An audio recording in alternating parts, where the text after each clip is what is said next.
there. Welcome to another live stream. What is it? May 22nd. And I want to thank you for joining us. We've got several people here. Thank you for showing up. I really appreciate it. Remember, this is your live stream, not mine. And this is all about what you might want to know. So, and maybe I might know the answer. We're going to talk about several things today, but before we do, I want to introduce Wes. Hey, everybody. How's it going? Thanks for logging on. Appreciate it. Yeah, we do have a lot of stuff going on, including that guild. That guild sounded really good. Didn't it? Good grief. And we've got Gail working the message board, and it should be an interesting day. Yeah, if you guys are here new guys, we're here we're here every Thursday at 11. So mark your calendars, set an alarm, do an alert. You can subscribe and get notifications, and then you'll never miss it. So yeah, every week we're here. So if you don't already subscribe, please do. And if you comment, that makes it better for sure. So absolutely. Ask your questions about anything guitar related, jazz related, life related, whatever you want to do. And how to fix your car. Yeah, we got all that stuff. Yeah, and we also have a free lesson too. So if you're new and you don't know what Guitar College is, go to guitarcollege.com, check out all the cool stuff we have, and then get the free lesson. You can do it right there. There's all kinds of cool stuff at guitarcollege.com that you'll see right at the top of the page. So go check it out. There you go. Thank you. So, that particular song that I played is a song called Wave. And Joe Beam tune. And I've been toying around with the idea of doing a live class on mastering this particular tune. And I think it would be very good because there's a lot of things you can do with it. So let me know if that interests any of you. I also was thinking, Girl from Ipanema is a tune that is played all the time, and it's one of these tunes that, it's been played so many times badly, and it's got a bad rep. But when you go back, listen to the original recording, and then you really dig into that tune, and you realize this is a bitchin' tune, and it's fun to play over. And so I was thinking either Wave or Girl from Ipanema, or both sometime, but let me know what you think, if anybody is interested in that. I know before we did one on 4-on-6, seemed to go over well, and so we kind of talk about playing options on it, and then soloing and comping ideas, lots of that kind of stuff. Okay. Yeah, so the Guitar College live classes, in case you don't know what those are, they are live Zoom classes, so you can check those out. We don't have any on the schedule, but like you said, we're going to get them up and running. But that's where you can sign up for them at guitarcollege.com/live classes. But yeah, they are live Zoom classes that, there'll be anywhere from, 10 to 30, 40 people in there. We also I want it down the road a little later, maybe towards back to school time. I want to do a free one, so keep your ears open for that. We're gonna have a free class for all you guys to do, so you can join live, and it'll be awesome. Yeah. Okay. I was just noticing one comment here. Joe Beam invented bossa nova, by the way. Okay. Form of jazz mixed with samba. I was talking to my old teacher. I just recently played a gig with him. Charlie Shoemate's turning 88. And you wouldn't believe the way he can play. He's a vibraphonist. He can play like nobody's business. But he was saying when bossa nova came out, everybody was really hoping that that was going to be the next form, and things were looking like this is really going to be it. And then the Beatles came. And then, it kind of pushed everything aside out of the mainstream. So, there you have it, a little history lesson. So, right off the bat, tell you what, let's dig into this guitar. Now, I originally got this guitar and I thought, number one, it came without a pickguard. But I thought, man, this thing is so pretty.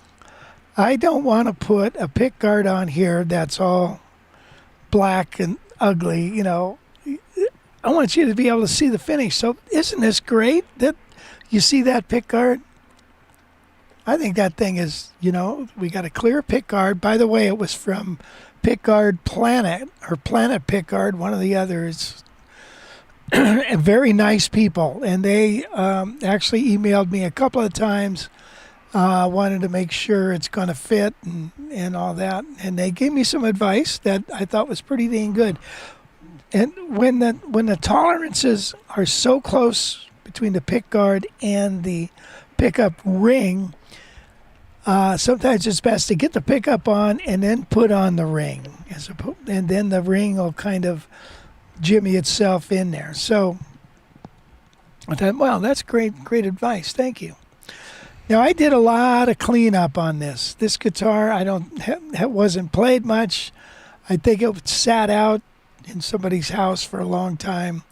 I had to do a lot of cleaning on this little puppy. So it's a rosewood fretboard. What's the cleaning process like that you go through? Well, you know what? I should have filmed the whole damn thing, because I took off the tuners. The tuners were ugly. Took off the tuners, and I use quadruple aught steel wool on them. It doesn't take the gold off, but it very effectively cleans the tuners. Very nice. So take those off, then clean the headstock, clean the back of the headstock, and get it all looking good, and then put it all back together.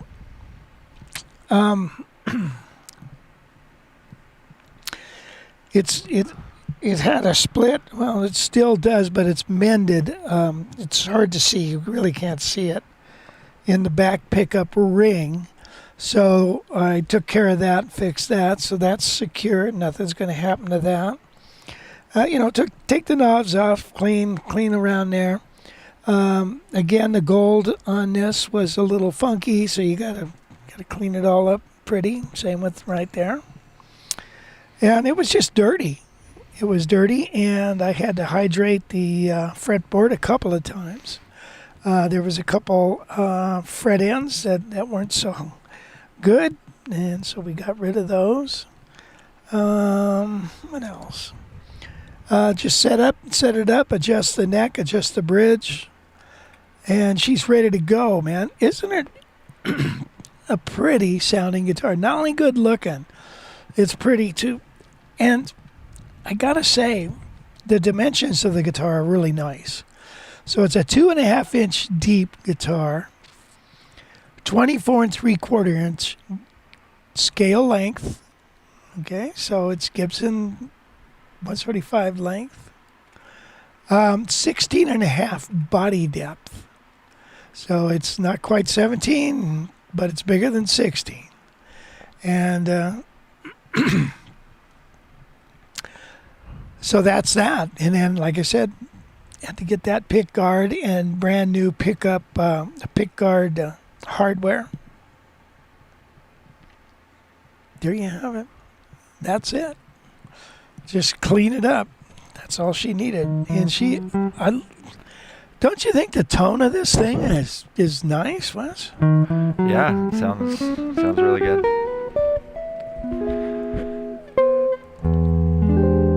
And now it's made in the USA. Yeah, Westerly, Rhode Island. So where else are you gonna find a made in the USA Archtop for under $2,000? Yeah, and it's got a sweet tone, man. So it's a maple sides and back. It's all maple. It's got multiple ply bindings, except for the single ply on the neck. It's got a nice flame. Let's take a look at the back of this. It's got the strap button here, which I do not like. If I was to keep it, I'd just go ahead and mount it somewhere else. I've had several of these over the years, and look at that. That's beautiful. 3-piece neck. Hard shell case. They're priced, these things are priced anywhere from $1,500-$1,600 on Reverb on up to $3,000. So who knows, I've got this priced at, what do we have it at? $18.99. Yeah. So not too bad for a Gigan guitar. That sounds really sweet. Let's You can go to our for sale page too and check out more pictures of it. Let's see, where is it? 1998 Guild X-170. So yeah, there's a bunch of pictures on here of it if you want to check it out. Yeah, and again, the price $18.99. If you want to get it, if you want to buy it, there's our phone number and email here on the all over the site. So go check out that, and yeah, maybe get yourself a new guitar. Yeah, there you go. And I tell you what, let's play it acoustically so people can hear what it sounds like. Let me turn this volume. You want to turn that overhead on? Yep, get ready for the hurricane in here. Yeah. Yeah, we have the air conditioning going like mad. It's like cold and freezing. Oh, we'll turn it off. It's not the loudest guitar, but it is an electric guitar, by the way. Whereas this, you see this Golden Eagle up here? That's an acoustic sounding guitar. And I'm going to talk about that later on in the show. All right, so there it is. Let's play a fingerstyle tune on it. Let's see.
Okay, well, there it is. That's called What Are You Doing the Rest of Your Life? And that's what it sounds like, fingerstyle.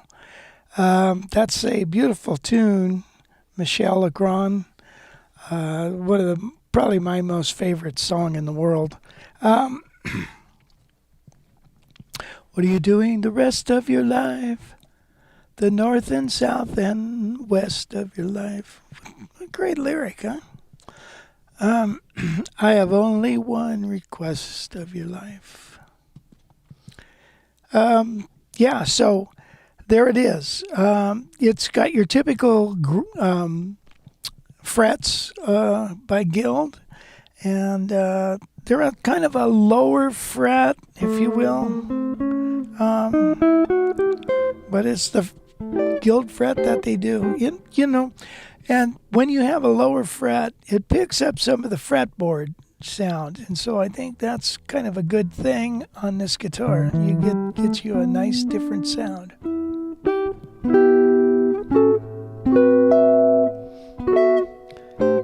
What is the what is the neck profile like? It's like a C shape, and it's got some it's comfy. It's got some beef to it. It's not super skinny, but it's a beautiful neck. And so it joins the body on the 14th fret, which I like. So that's important. Like I said, I've had many of these, and I've sold them all right away. It's crazy. So we'll see what happens with this guy. Yeah, I have no doubt someone will be picking that up pretty soon. Again, it's at the you can see it and get the number to call at guitarcollege.com/for-sale. Yeah, here's the back pickup.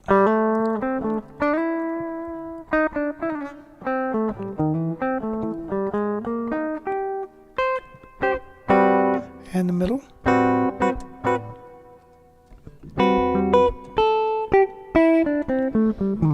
So we got that country sound there. I've got it set up with my flat wound. It's pretty hard to bend country licks on that. So yeah, I got it all set up. She is ready to go. Yeah. So anyway, you're interested, you give me a jingle. And let's... what's it going to take to put you in this guitar today? When was the last time you bought a car, Wes? You just bought yours not too long ago. What, 6 months ago? It's like a year ago. Really, already? Let's play another tune on this. Here's a little Thelonious Monk. Well, you needn't.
Well, you needn't.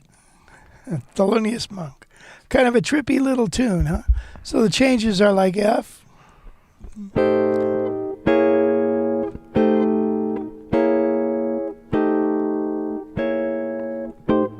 And we interpret this as some kind of altered C7, as the F sharp 7.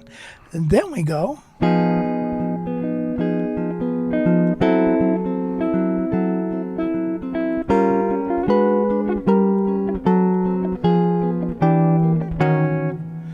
Something like that. There's your song. And it's a fun tune, man. It can really get swinging. It can really get out there. Okay, Wes, you want to do a little roll calling? Yeah. Are you gonna switch that guitar? Or are you gonna play it more? Or let's do that now, so you can. Well, I think 15 minutes later when we're ready. I think I'm done with. Okay. Don't you? I think we've said about all we can say. You need to decide. Are you done or not? We're done. Done. Good choice. All right. Hey, Mark R is here. Jeffrey Boyle, what's going on? Mark says they are beautiful guitars and value for money is an understatement. El Guitaro 69, not another over 1,000 guitar. I mean, they sound nice, but just not worth the over $1,000 price. I don't know, man. This one sounds pretty good, El Guitaro, for $18.99. I don't know if you're going to find a guitar under $1,000 that's going to sound better than this, but hey, it's possible. Mike Brandenberger, what's up, buddy? He's had a 96 X-170 for a very long time. Really nice. Hey, Rob, over in Wisconsin. Let's see. Big Steve in Olympia. How's it going, man? Andrew in New Jersey. And Don's here from Maine. What's up, Don? M.A. Bushling in Youngstown, Ohio. Awesome. Rodney T. in San Diego. Butch Bowles up in Washington. How's it going, Butch? Jim, how's it going? Jim Rolfe. Adrian's here. Gordon's here. How's it going, Gordon? How's it going, Adrian? David Bronson in Florida. Vegas Verb. Greetings from Las Vegas. Let's see. Don said Wave is another classic bossa nova tune I've got to learn. So there you go, Don. You can sign up for the Guitar College live class when we get it going and master it in one night. Let's see. Leo's here. Hey, Leo, how's it going, man? Good to see you again. North Dakota. Tom's here. Tom, how's it going? Locke. How's it going, Lachlan? Tim's here. Maxerator, Tim Patchen. Totally Tuberous. How's it going, Rob? Let's see. Daryl Miller. Hey, Rich. Daryl Miller from New Jersey. Just wanted to let you know I finally got my standard Eagle around the same time you got your two vintage Sunburst models. Mine is a natural blonde. Awesome. That'll be a nice axe. Hope you like it. Let's see. And then I think that's about it. Sean Britt Music, how's it going? Don said, it's funny how all the guitars look better on the show than in your own living room. Is there some weird thing that you have to have it just because you don't? Let's see. Rich, can you play Star Eyes?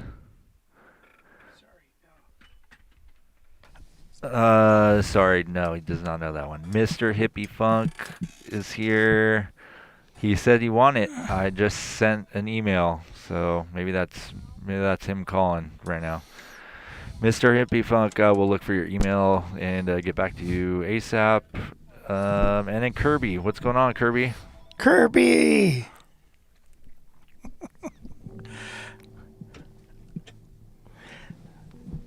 So I wanted to compare this. Here, this is a 68 175, and you're going to hear a difference between these two guitars. Hi, it's Jim Burnett, 615-820. Oh, that is him. Oh, awesome. You should just pick up the phone, talk to him. All right. Well, we got the phone call, and yeah, we'll get with you right after the show. There.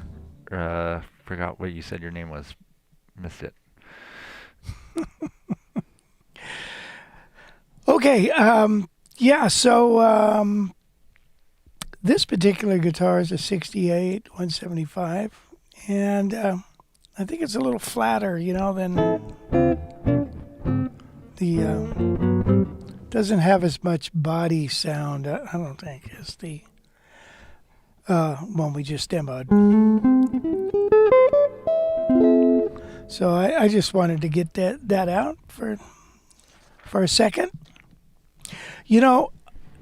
Actually, I want to talk about one of the guitars that I've got coming in. I've got a sweet, a Golden Eagle, except it's not it's a Eagle Classic with a floater.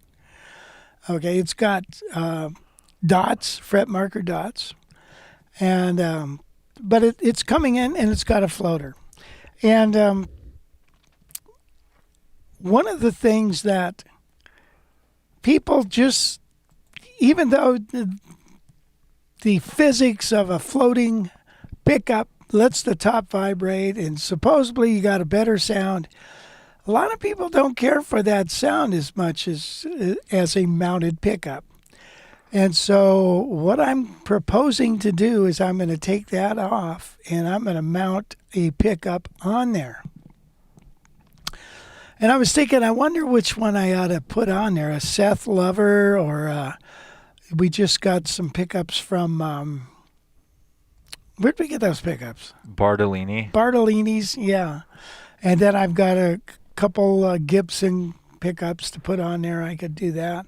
What do you guys think? What pickups do you guys like? I think, the Seth Lover, I think, has pretty much become the standard that everybody kind of goes to.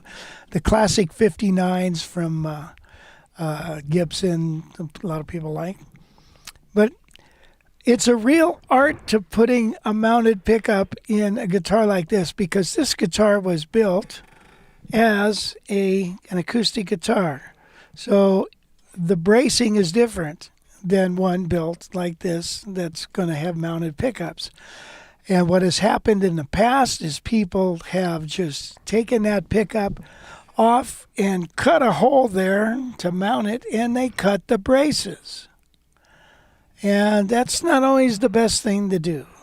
So my friend Nate, who was at the show, the Jazz Guitar Fest, who is a luthier, is going to mount that pickup. And I don't know if many of you remember this guitar. I used to have a Super 5 with a mounted pickup. I really loved that guitar. It was the only thing I didn't like about it, for me, it had a 1 3/4 inch nut width, and I found that I didn't care for that. But anyway, the guitar sounded fantastic. And then a guy offered me a deal I couldn't refuse, and so I sold it. But the way the pickup was mounted on that particular guitar, they didn't cut all the way through the top. They only cut maybe a 1/8 inch off the top and drilled the holes for the pickup screws in the mounting,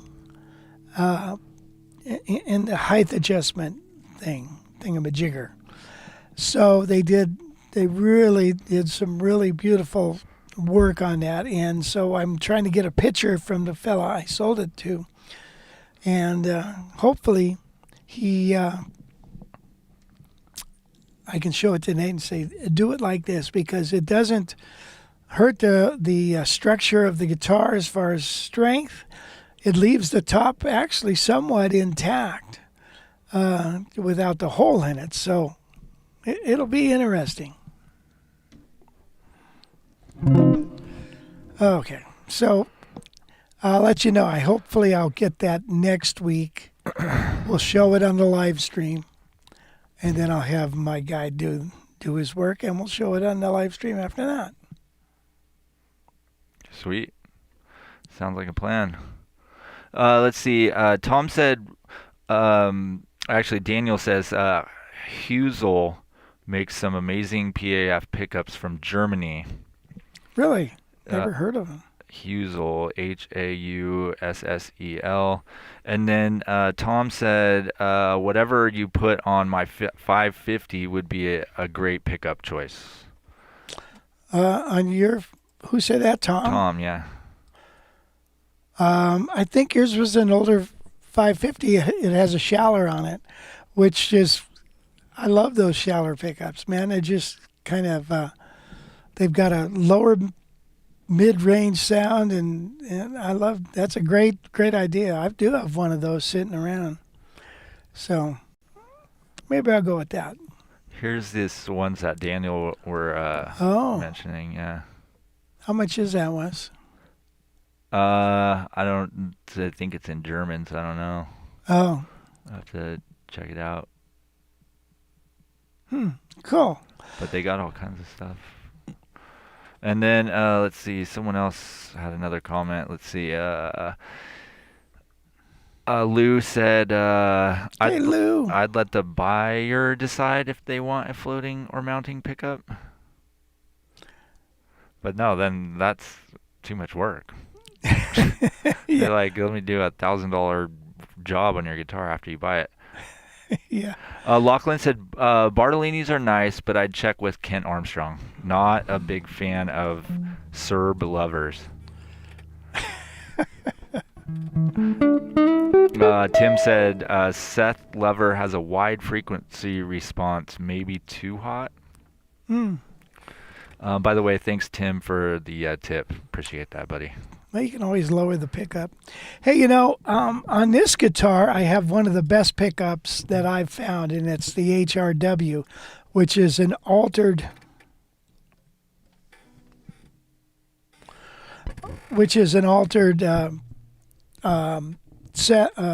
Schaller that Howard Rendell Wall put in. So that's the best pickup that I've found, to my ears, I think. They're hard to find. They're expensive. But by the way, which I also got a pickup in. I haven't put it in anything yet. It is a early Seymour Duncan. I should have brought it out. And it's a jazz neck. So JNL. L means wound by Linda. So hard to find. There was one of that pickup was in that McCarran. Remember that guitar? Mm-hmm. Was in that, and so I'm going. So Gary has it. Yeah, Gary's got that guitar. Yeah. Hey, so I've heard you say this a million times, but I've never really figured it out. But that guy, his name's not Howard Rendell Wall. His name's Rendell Wall. Oh, well, there's a Howard in there. It's HRW because it's a Heritage Rendell Wall pickup. His name's not Howard. It's not? No. It's Rendell. It's Rendell Wall. Oh. Yeah. And you're sure about that? Yeah, I'm okay. Positive. And because that's why when we did that interview with Pete, yeah, he kept on correcting you. He's like, "You mean a Heritage Rendell Wall? Oh, like, who's freaking Howard?" I mean, correct me if I'm wrong out there, but yeah, I don't know. Okay. Anyway, so yeah, don't say that anymore. Danielle said, I'm enjoying the Godin Fifth Avenue with the Godin P90s. Pickups do not go through the body.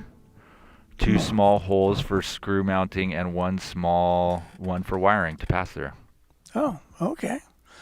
And that's with the P90. P90s aren't as fat. Let's see. And then Maxerator said, you should glue a wood block connected to the neck, then connect the pickup to that. Okay. And then Daniel says It's not a Husel. bad idea. No, I'm sure it would work. Husel makes the pickups for Nick Huber. Okay. Crazy nice guitars. And Jason says he's interested in the wave lesson. Okay. And That'd be then great. let's see. Daniel says 2 Eastman 503s, one with a Seth Lover and one with a Benedetto A6. And she prefers the Benedetto. Wow. Well, that's good information. That's good to know. Hey, there's Pete for confirmation too. Heritage Rendell Wool. Heritage Rendell. Thanks, Thank- Pete. Yeah, man. One of my heroes was Norm Crosby. Norm Crosby, do you remember him? Have you ever heard of that guy? No. He was I've heard of him. I don't know. comedian. He's probably the funniest comedian around. And he would do this thing with words and screw them all up. That's why I always thought it was funny. All right, so we'll have to show a clip of his one of these days.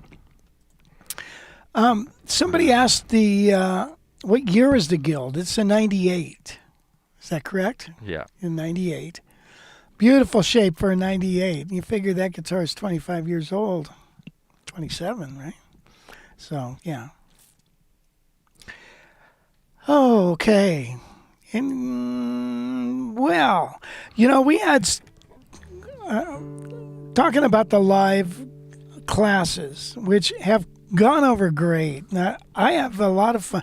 I prepare a lot of material. And people like Wes and my wife say, you give them way too much stuff. You give them way too much. Jeez. Well, I do. I guess I do. But you know what? That's the only class we're doing on that particular thing. So I'm not doing a whole series. So I got to give you a lot to sink your teeth into. But one thing we were curious is, I wanted to ask you, the viewers out there, if you would be so kind to answer these questions. Like, do you currently take private lessons? And if so, how often? And how much does it cost? And how long it is? And are they online or in person? I would like to know if any of you are doing that. If you would just take a minute and put that down. Also, if they're on a regular basis or is it just a one-off or what have you. So if you don't mind, I would appreciate you telling me that. Yeah, they are cool. But yeah, there are a lot of info. They are. That's a lot of info in 2 hours. So yeah, that's why I always do less. Less is more there.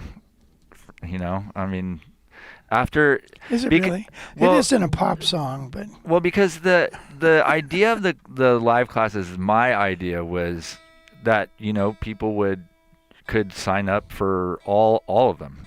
Every couple weeks there's one, maybe once a week. If they're somewhere between $20 and $50, you could sign up for 2 a month or 3 a month or maybe 1, whatever. But the problem that I see is that, like, you do this one class, right? And you get all this information and the guys are like, okay, like, I got like 3 months of work to do on this. And then they have another class coming up next week and they're like, all right, well, I'm going to do that. And then they get that one, and then now they're building up this like thing of it's all this material just to like go back to where I like my initial thought was like something really quick that you could easily digest in a week or two and be like, oh, I have that down. I'm ready for the next class. Let's go. And it's like a school, more like kind of that sort of thing. So maybe we could restructure something, maybe do something like that differently. But that was my my initial thought. But then I feel like sometimes But it's hard. Like you said, you don't want to do part 2, part 3, part 4 on these, and you would have Yeah, to. and you would have to do that. Yeah. But maybe So- it's something that I don't know. How do you guys even- feel that people that have done that, would it be better to break up a topic into like 1 or 2 or 3 parts rather than doing it all at one time? You know, I know there's a lot of guys on here that have taken the lesson. So yeah, some insight into kind of what you're thinking there would be awesome too. But yeah. Yeah. So here's how I look at it, just for reference to you and you guys out there. Not everybody, certain things, when you're presented to something to everybody, certain things click and certain things don't. And some things, you know, we might get into, like when we talked about the diminished, you know, we talked about all the ways of the tetrachords and the dichords, trichords, triads, all that stuff. Some things click really well with some people. Some people, it doesn't excite them. You have to be excited about the thing in order to put in the time. So I don't know what's going to click with somebody, but just because you got it now, it doesn't mean that it's got to be mastered. You'll never master that kind of stuff. It takes a lifetime for a lot of that kind of stuff. Not something you're going to do in a week, but you can always go back to it and check it out and think, oh yeah, what was that one thing? Okay, I've got a diminished chord here. What was one of the things Rich said I should do? And you go back and take out the stuff and look at it. Does that make sense? Yeah, for sure. Definitely. But I think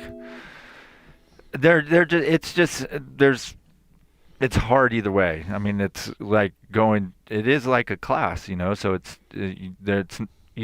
most of you guys have taken a class, you know, and a 2-hour long class, by an hour and a half, you're kind of like a deer in the headlights, you know what I mean? If you've ever done any sort of long class like that. So that's why I would think maybe a little bit shorter might be a little bit better, and then but I mean they're great. So we're going to toy around with prices and stuff, but a lot of people have chimed in about what they're doing. Yeah. Hey, can you hit that air conditioner? Yeah. Let's see. Max Raider says online lessons 30 a month is my cutoff point. No in-person lessons at the moment, but I'm thinking about it. That's Jelabian. No lessons at the moment from Tom. His last thing was the accelerator. Andrew's weekly in-person lessons, 1 hour, $60. That seems to be the going rate there for James as well. His are online though. Let's see. Daniel says, I teach weekly in-person lessons. I find half hours work best, but advanced students do well with an hour. Rate is pretty high, but that's set by the company. They'll target high-end customers. Gotcha. Daniel's not taking lessons, retired, but practices a couple hours a day sometimes. Let's see. One-offs can be beneficial. Just need a quick master class and don't want to pay for a full course. Yeah. I don't know. Adrian, no, because some of us are faster than others. Yeah, so anyway, there's a wide variety of stuff. Big Steve, 60 an hour. So yeah. Let's see. I think you should make... Max Raider says, I think you should make a reduced selection of the Guitar College library and combine it with the JGI and charge less for it, like 20 or 30 a month. Let's see. I have a file for each topic we've covered and go back and review when I'm doing something that pertains, as Rich just said. Nice. Locke. Way to go. Boy, Locke. Oh, Jelly Bean. Okay. Got it. Thanks, buddy. Oh. There was something I wanted to make a comment on. Wait a minute. Well, one thing was Don Spain, Rich, I am learning the third on Well You Needn't. What does that mean? I use major or minor third. Do I use major or minor third? What you want to do is probably outline an F7. So you got to have the third in there. Don't just play blues. You got to have the third reference somewhere. And then for the G flat, that's a C7. So the best scale to use at that point would be maybe D flat, harmonic minor, or melodic minor. So we have this scale.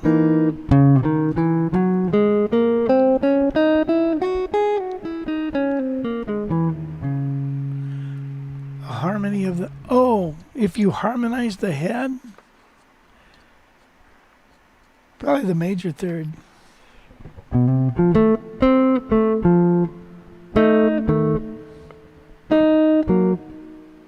Something like that.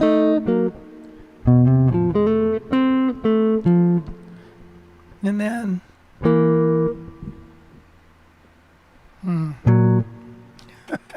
I don't know what you do. That's a tricky one. All right. Couple of little things from earlier. Max Rader said it would be better if you made a class to learn bossa nova in general. That's interesting. And then Adrian asked earlier, sorry I didn't get to this, but I would love to hear what your take is on tritone substitutions. Okay. So if everybody knows what they are, well, this is a perfect example of a tritone substitution as well. You needn't.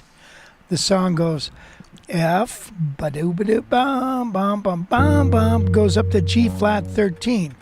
Well, the reality is that G flat 13 is a flat 5 substitution for C7 altered. So really the song could be played to do ba-doo, bum, bum, ba-da-dum. That, the only difference is you have that, right? So that C7 substitution is the C7 and the G flat 13, they're the same. All right, so when you have a flat 5 substitution, let's say I'm in the key of F. Why not? Here's F. Here's a G minor. And instead of playing C, I'm going to play G flat. And then it's resolution. So here's an F. Here's G minor. Here's C7. Here's G flat.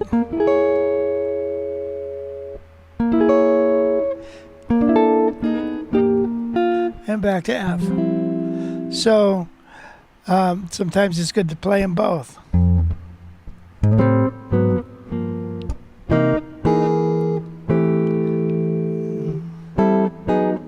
Here's G minor. Here's C.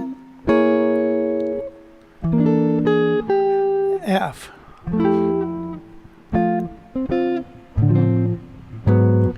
G minor. G flat 7. C. F. So they're interchangeable. And so yeah, flat 5 substitution, that's where it's at. It's also called a tritone substitution.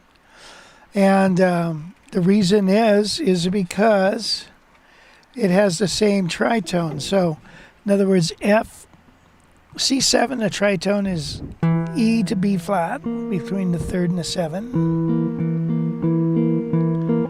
And in an F7, F sharp 7, or a G flat, it's between the flat 7, which is E,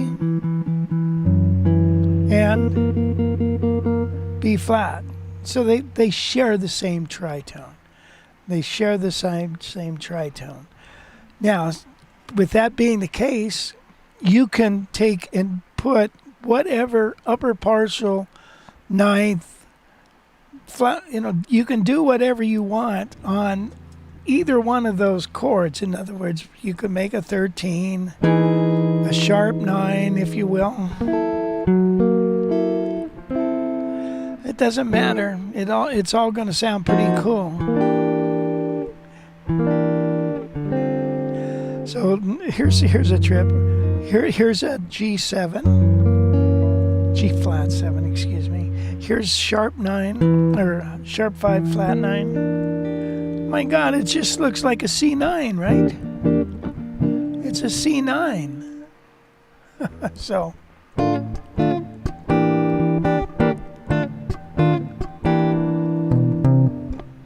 Here's C, here's F, here's C, F, C, now F,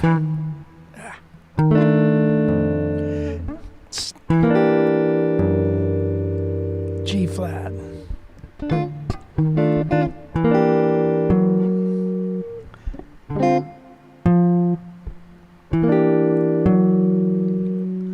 So, yeah. That's the ticket. Does that make sense? Hope that helps you. Right. Right on. Thanks for the question there, Adrian. Let's see. Jellybean said, first of all, David B., thanks for the tip. Appreciate that, buddy. He says, David did say that the content is, he feels like it's the right amount. David. Jerry, what's up, Jerry? He just popped in.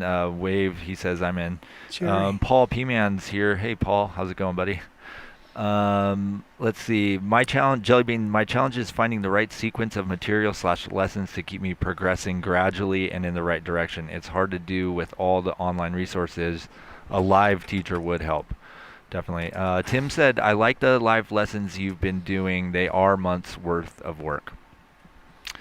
And then Don said he did try it both ways on the harmony for that. He said, thanks. Greg says definitely yes for the wave lesson. And then Dave says he started packing for Yosemite. Scales, arpeggios, 2 5s in all 12 keys. Can't wait. Dave Smith. Hi, Dave. So Vegas verb is Greg Hartline. Yeah. Huh. Hi, Greg. So nice of you to join us. Yeah, how's it going? And Dave Smith is from the has come to the workshop, and so has Greg. We haven't seen you in a couple of years, though, Greg. And Eddie. Eddie says yeah. A reference from the camp, most likely here. He says, you eat an elephant one bite at a time. That's Todd Johnson. Mm-hmm. So my students can't handle too much per lesson. I found that 1 hour lessons once a month are the most efficient. Yeah. Well, that's cool. If it was a regular, of course. Yeah, I don't know. Let's see. Lachlan says, is that the warmest 175 you have, or am I judging with my eyes? Jerry, do you know if the pickups are Guild or Fender made? Guild. It's a 1998 there, Jerry. Guild. Let's see. Greg says, Wes is 100% correct regarding quick lesson and then time to digest it. I like that idea a lot. I knew I liked you, Greg. Great minds think alike, Right. Hey, I think yeah, I'm going to switch this guitar. Yeah, go for it. Yeah, I just think that I love to have something that was really was Guitar College, where people would sign up. There's like a schedule of classes where it's not like you're signing up for a semester, but there's a thing of classes on the list that's here's 20 different classes that are going all on in the next 4 months, and all of them are like an hour, and you're paid $20 for them. It'd be sweet. It's a man with a vision. Yeah, because it would really be how it would really be like Guitar College. That would really be Guitar College. Anyway, as you get ready for that, there is.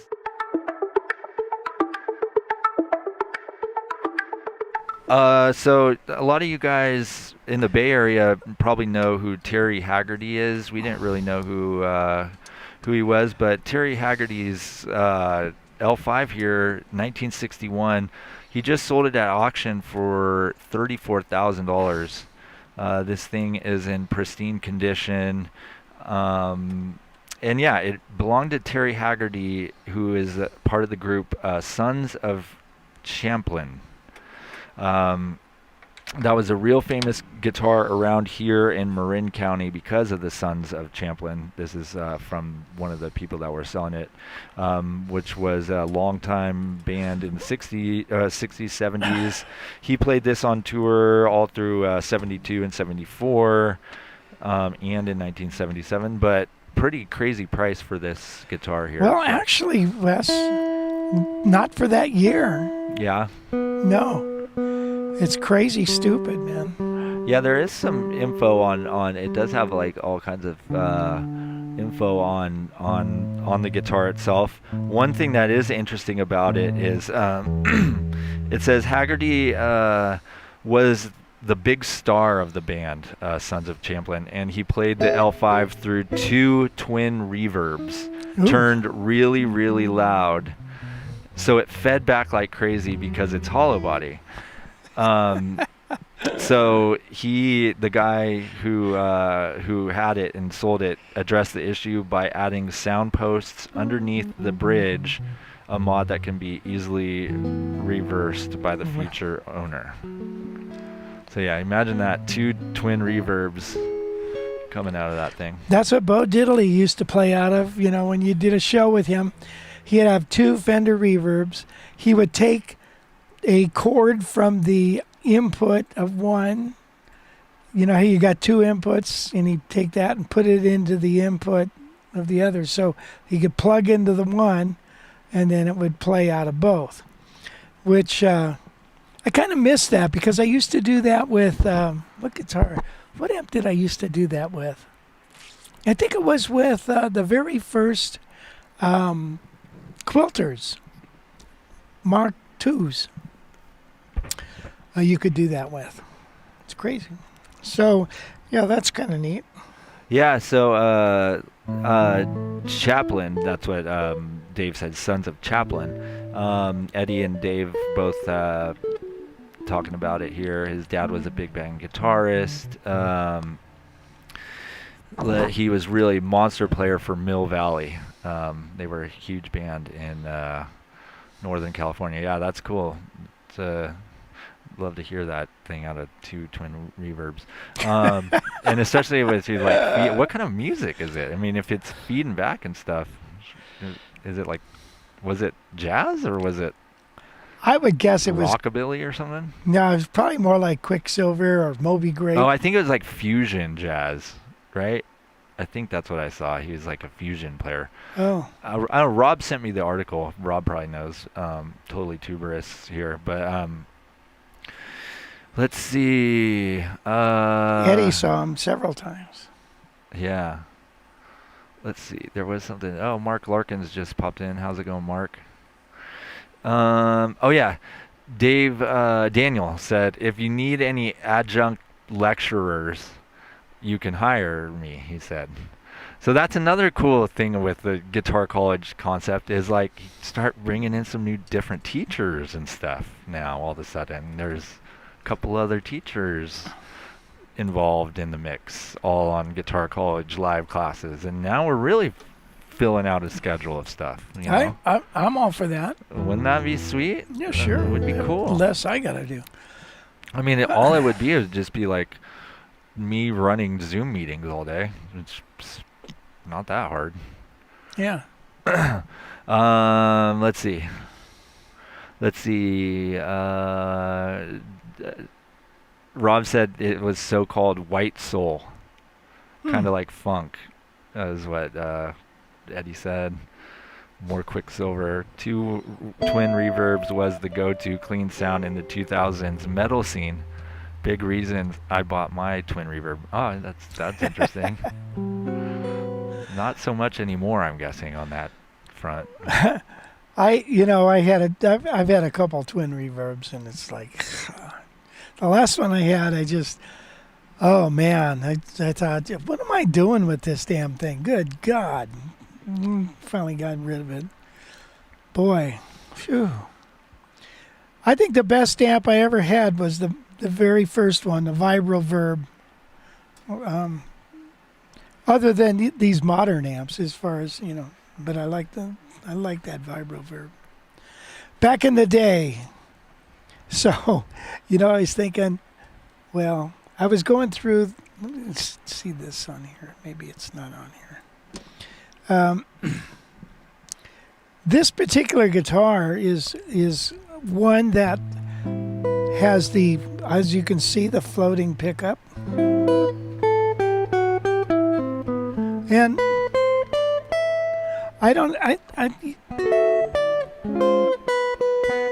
it's the high end of the guitar that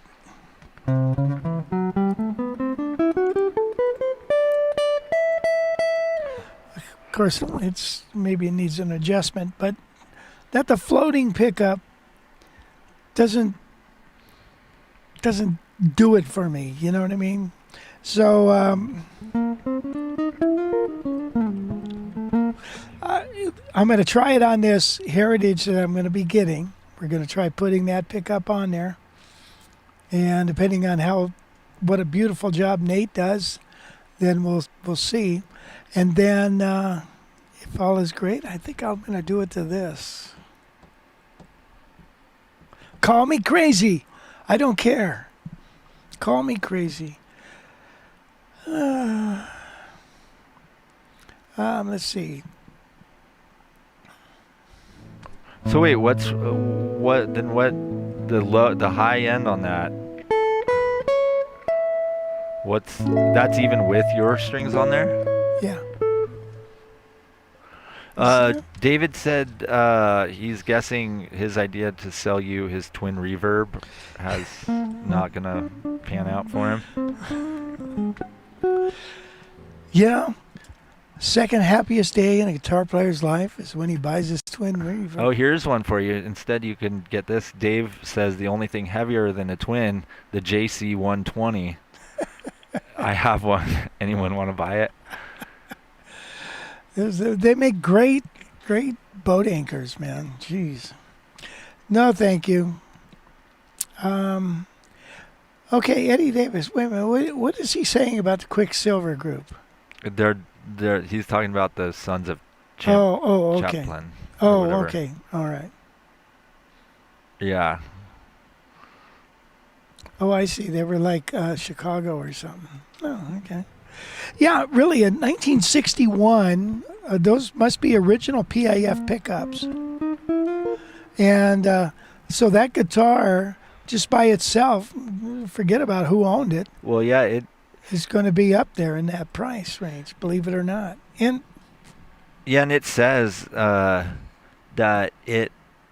original PAF pickups, original frets, minimal wear, finish, minor blemishes, light scuffing. mm-hmm.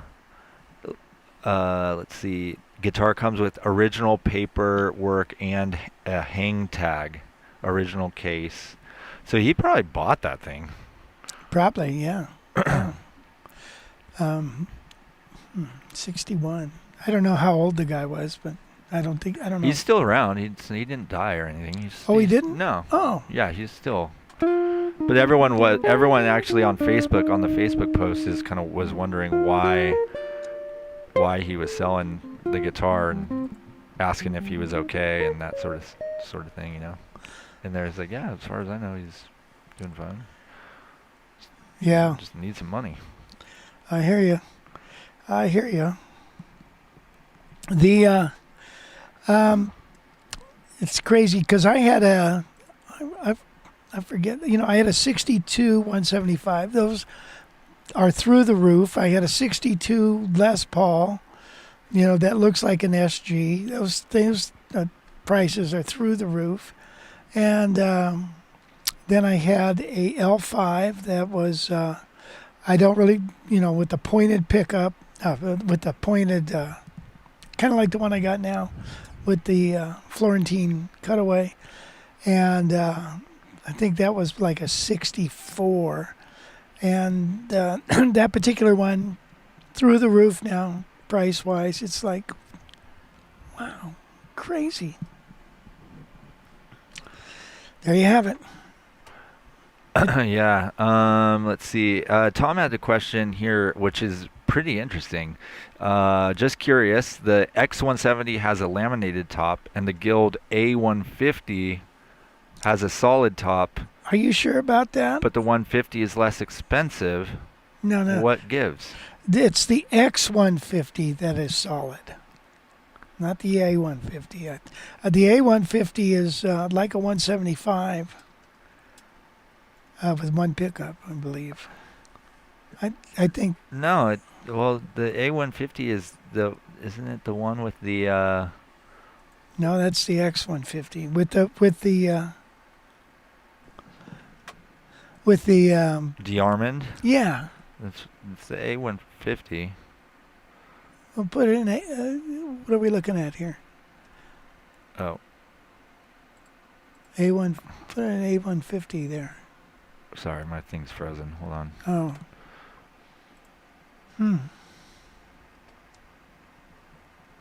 Yeah, it's definitely an A150. What is going on here? Sorry, Guild's website is definitely not working. Or my website. Jeez. Yeah, but I thought that too, because that we featured the Guild A150 a bunch. Well, go on our webpage. What does it say, X or A? Like, I'm looking at it right here. It says A150. Unless I put it wrong on the site. Maybe it is wrong on the site. I don't know. Let's see. X50. A150. See? Oh, okay. My mistake. I'm sorry. So the X150 is a laminate. Okay. You're right, Tom. So, well, do they make an X150? Yes, they do. Yeah, look it up. Yeah, so I don't know why. Probably, actually, forget it, Tom. I know why. The A150 is made overseas. Okay? Right. X170 is made in Westerly, Rhode Island. By the way, you know this chord, Tom? Remember we worked on this chord when we were talking about having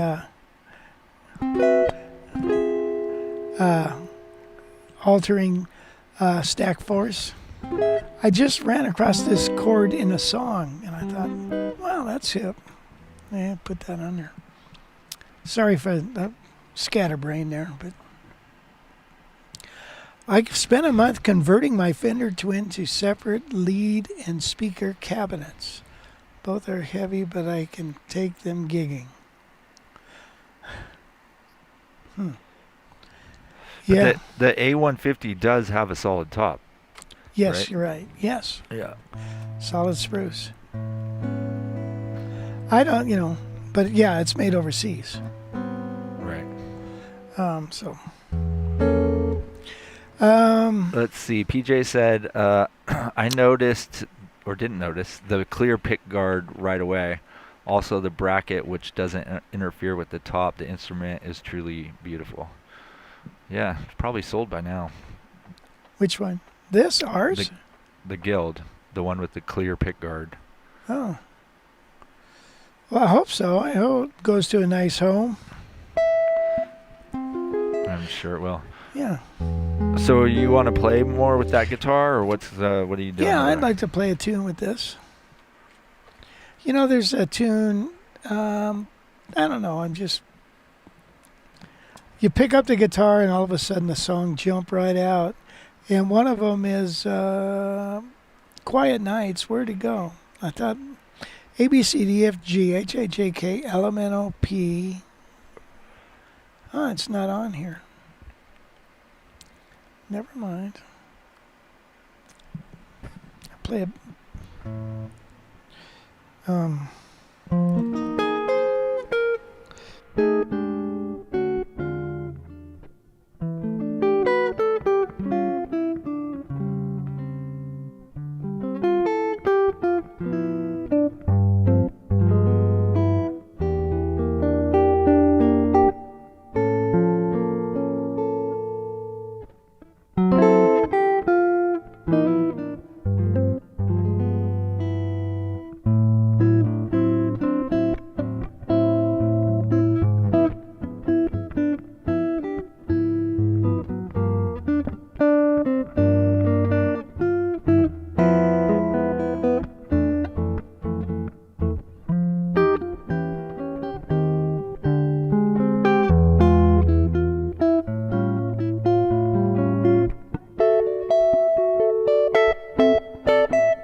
So what is that pickup again?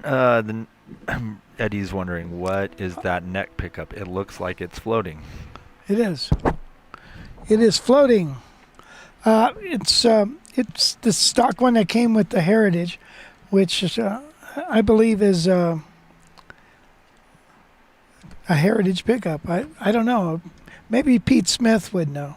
Pete Farmer would know if he's still around. But yeah, I got this guitar. It was one of my students who wanted. Do you remember the two pickup Golden Eagle that we had mounted, blonde? He wanted that, and so we did a little trade with, and so now I have this. So, but I'm thinking, he wasn't happy with this pickup. Some people are happy with it. I think it sounds pretty dang good, but we'll see. I want to see what happens with the other one. Make sense? Yeah. Yeah, it does. Yeah, here's some more guitar news for you. So, sad news today. Jim Irsay, the Indianapolis Colts owner, who has that massive collection of guitars, probably one of the biggest collections of guitars on planet Earth, he's died at age 65. So it's kind of a bummer. He's got all these guitars, spent millions assembling and exhibiting these guitars for all over the country. He would take them on tour. He's got, Nirvana guitars, Beatles guitars, the most expensive guitars ever sold at auction. He has bought. But anyway, he became the owner of the Colts in 1977, and so and he's just a big-time music lover. So he's had this gear collection traveling around. So it's unclear exactly what's going to happen with all the guitars and all the gear. Hopefully, it all goes into some sort of museum. But yeah, these iconic guitars from Kurt Cobain, which was one of the, I don't know if, I think that's the second most expensive guitar ever sold. Definitely a few million. So yeah, kind of a sad story there. Hopefully those guitars live on. But hey, man, keep a close eye on Reverb if you looking to buy a guitar for a few $1 million. Maybe they'll pop up there. But yeah, I don't know if any of you guys ever got to see the collection. But last year it was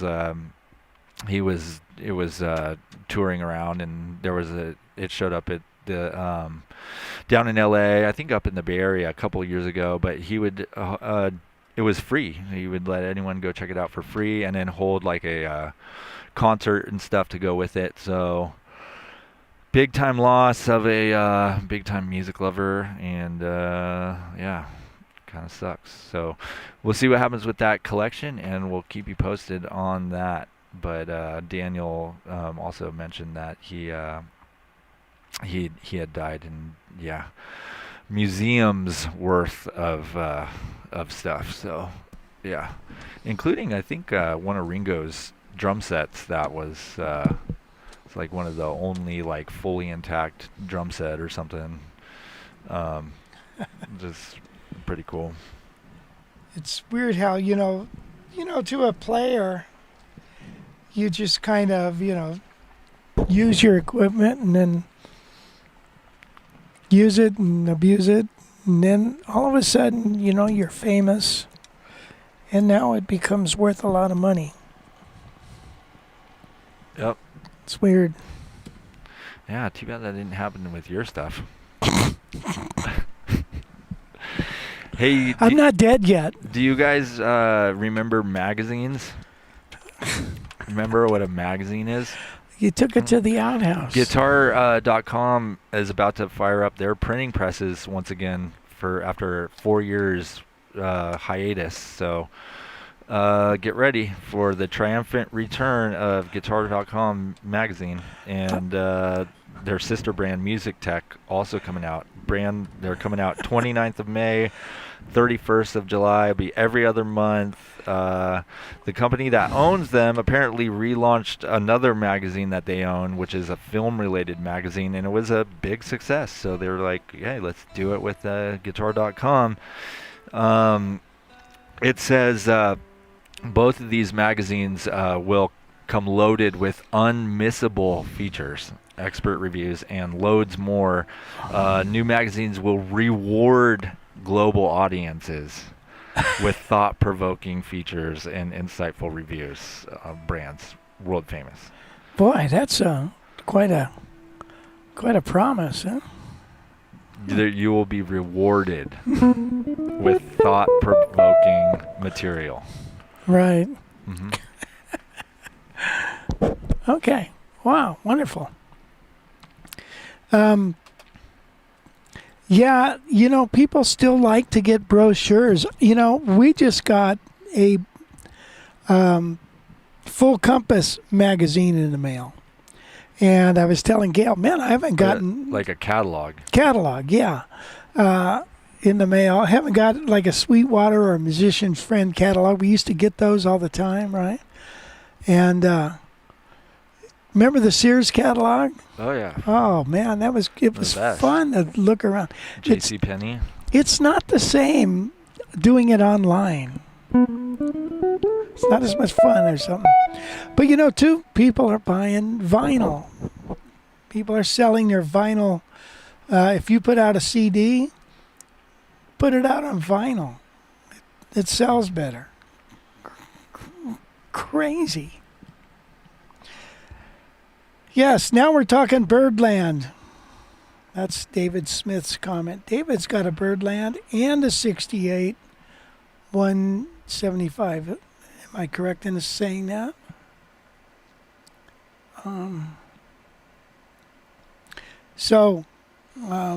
We basically have the same things. Daniel said Corcovado. I don't know if that was a request, but that was Quiet Nights. I call it. got it. Those songs, have like three names. Like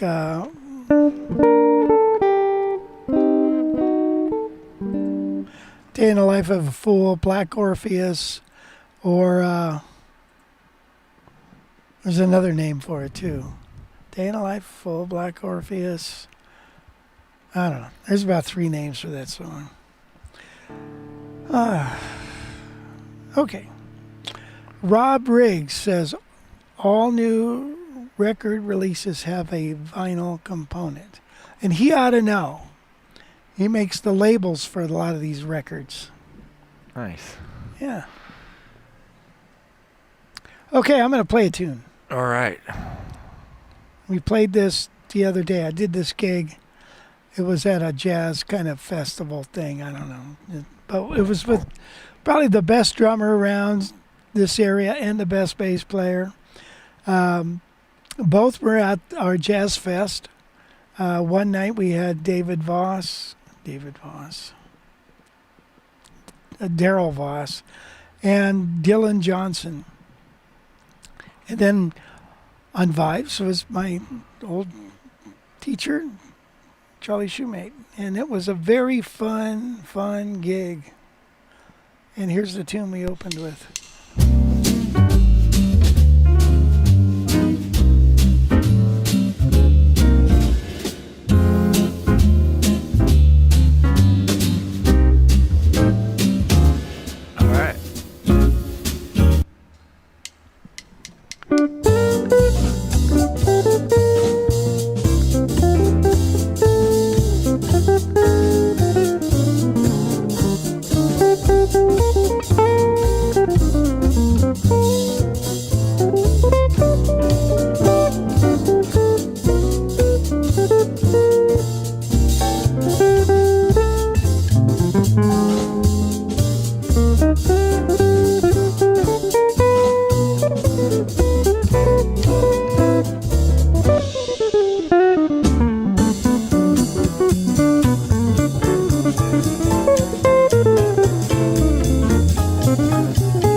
John asks here, what's your opinion on piezo pickups? Do you like them?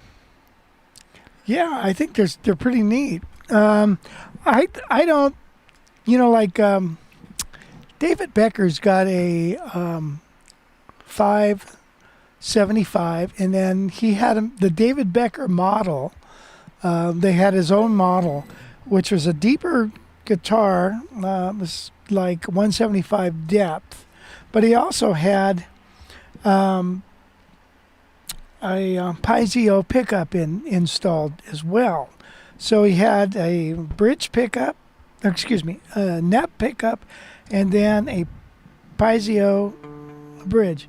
And, he got to do all these, he does all this weird stuff, and it's a very pretty sounding pickup. It's a nice touch. For me, it's great on an acoustic guitar, but if I had that on my guitar, I'd probably never use it. It's just, so, I don't know. You got to have those pickups for an acoustic guitar. It's just the way it is. So, that's what I think of them. Now, I have a Gibson Chet Atkins nylon string. And that particular guitar, the original pickup, it's got a little circuit board in it, and something screwed up on the circuit board, and so my tech guys felt he couldn't fix it, so he put in a piezo. I forget the name, what brand it was, and it sounded nice. However, it did not sound like my like it originally did, which was a very warm sounding guitar. So I sold it. And I have another one which I never play, but I hope to someday when my hand gets good. Oh, actually, yeah, it was an LR bags that he installed in there. It's, like I said, it was a nice sound, but it wasn't the original sound. And that original Gibson pickup in the Chet Atkins nylon is just a pretty cool sound. Daniel said, "Got to use an acoustic IR with a piezo. Really shapes the sound. I've always wanted to experiment making Archtop IRs." Do you know what he's talking about? IRs. It's like a IR. What does that stand for? God. The brain is a terrible thing. It stands for, it's like a direct box, isn't it? Like a direct box? Yeah, it's a impulse response pack. Okay. Right? Like a pedal. Yeah. Impulse response pedal. Interesting. I don't think I've ever heard I of don't really that. know what they work, how they work. Yeah. But feel free to enlighten us. Impulse response. Yeah. Huh. Interesting. What do they do? Rob's got to probably know. Rob, what do they do? Basically, it's kind of a reverb. Huh. Interesting. Yeah, so on this Birdland, this is a 68, and the original pickups and all that. And, they have their own sound. They're not, in my opinion, they're not the greatest sounding guitars. And playing-wise, they have the short scale, which is nice. But I found that actually I can do just as well on my 68 L5. So, except for chords. Chords are so much easier on this. So. But other than that, any other questions, Wes? No, but Daniel said he had a professor at SDSU specialized in making impulse responses to model the acoustics of the rooms. His claim to fame was he didn't need a silent room to work. Huh. His didn't need a silent room to work. Interesting. Hmm. Wow. Yeah, no other questions here. Well, Danielle asked actually here, do they make an analog recording for new vinyl releases? I highly doubt it. Yeah. Get some tape hiss on there. All right. Although when we did Jumpin' Java album, the guy at the studio, he said, let's run it through analog 2-track, pick up some natural compression from tape. And so they did. And did it change it? It was hard to hear, but it did change it a little bit. I think it made it a little better. So Nice. And also, thank you, Greg, for the tip, man. Appreciate that. Good to see you again. yeah. How high the moon? So one thing that I wanted to talk about today for a lesson is talk about wave and using diminished scales. So what's nice about this particular song is it's got a big fat diminished chord in the second measure. And then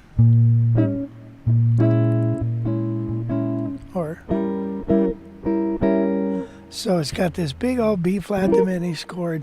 So A dominant diminished would be the scale you'd want to use.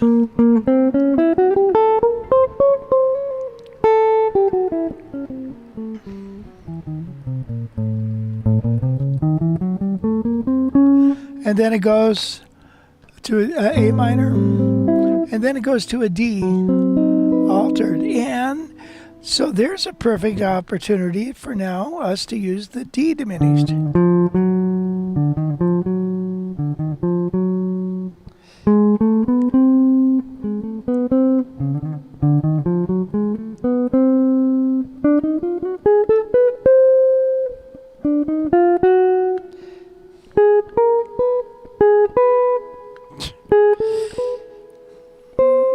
And then it goes to G, and then a G minor, and now it goes to F.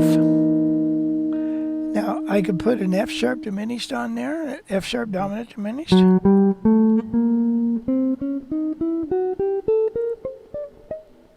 Right? And then it goes to a D, B. So it goes F sharp, and then B. And if I can play F sharp diminished for the F sharp, I could play for the B diminished, which is the same as F diminished. So I'm going down in half steps. First F sharp, then F, and then it goes to an E chord.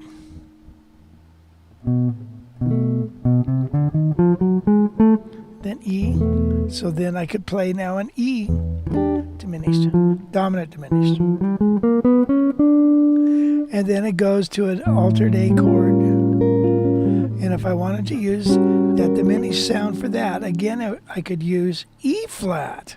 So we're going down in half steps. Do you see how that works? Isn't that crazy? E flat dominant.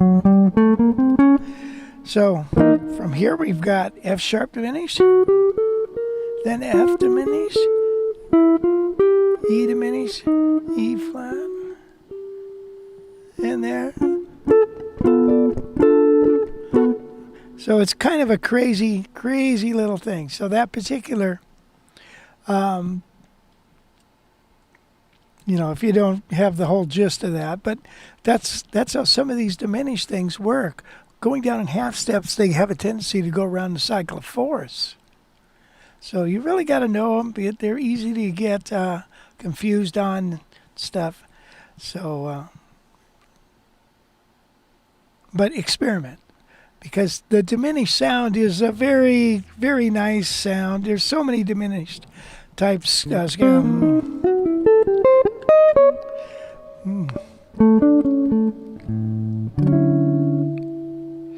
And then.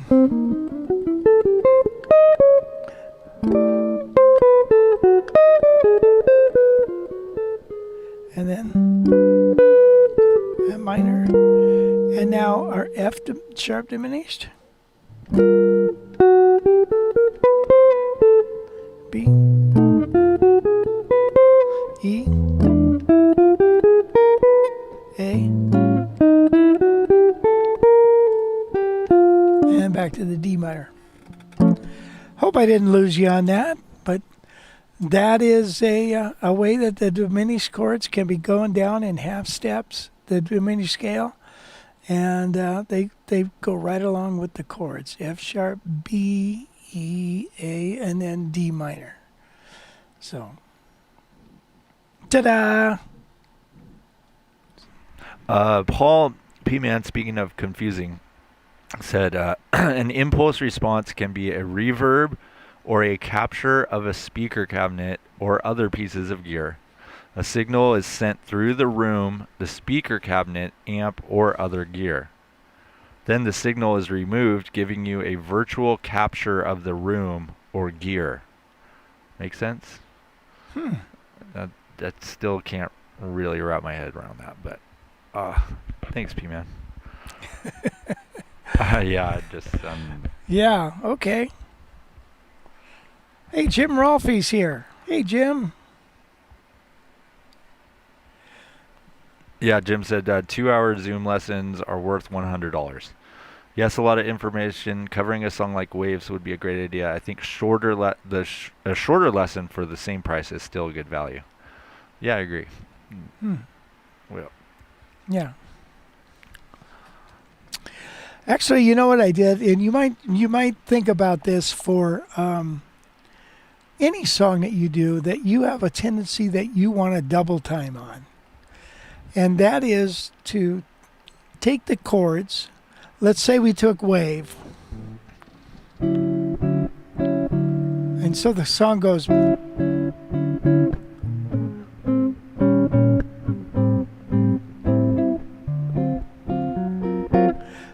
And that is to make the song, do a track where the chords are twice as long.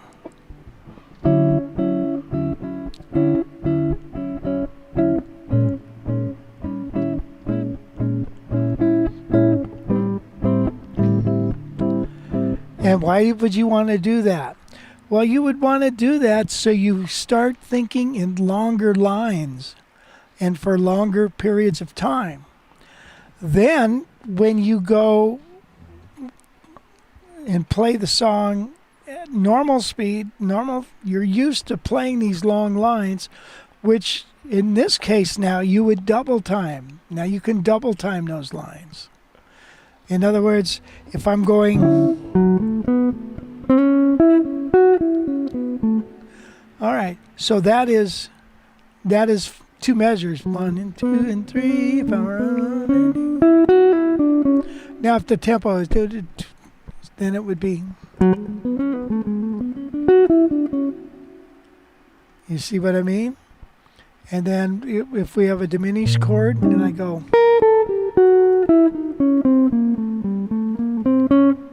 So there's the tempo, 1, 2, 3, 4, 2, 2, 3, 4, and I'd be able to fill up those measures with the line.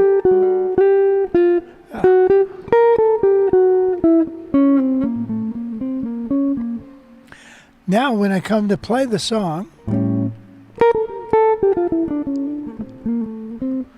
whatever it was, but in other words, I'm used to playing a lot of notes.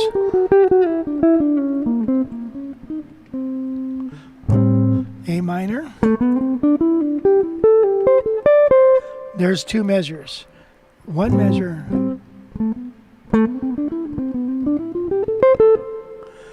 Something like that.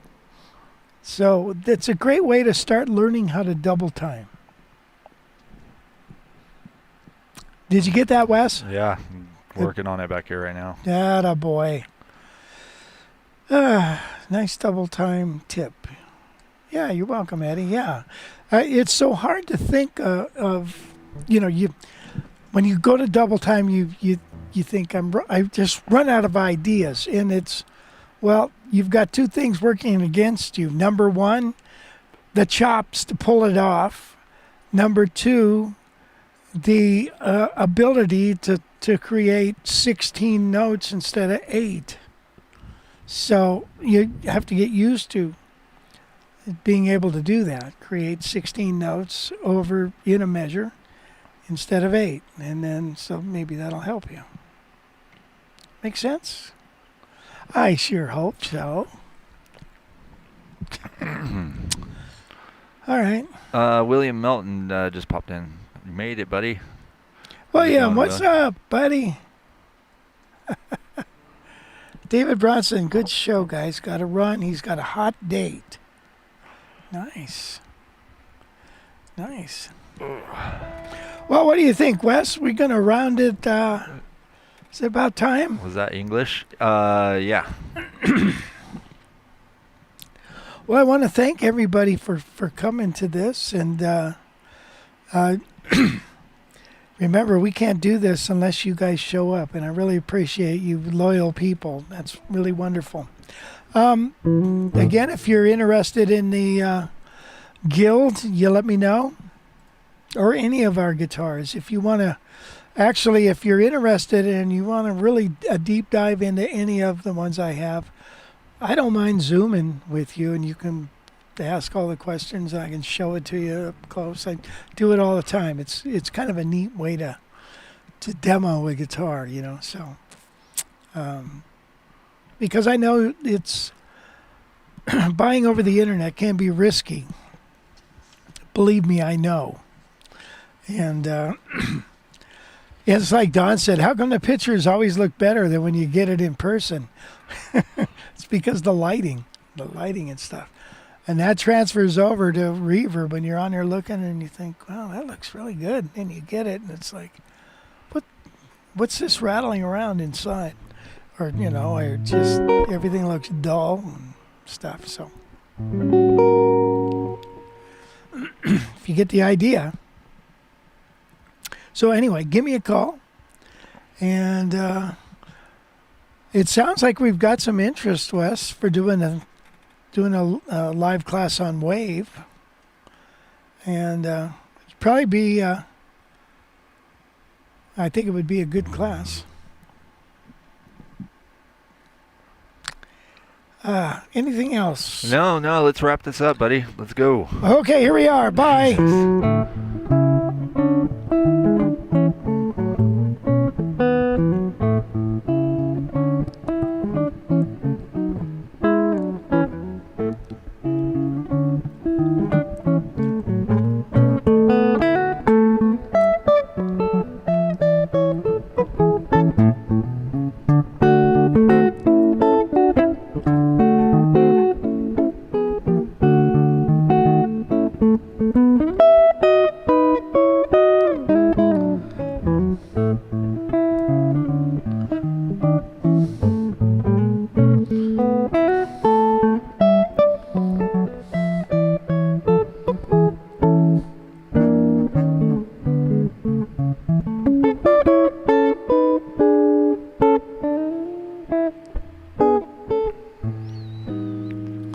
Okay, we'll see you next week. Thank you so much for joining us. Have a blessed week.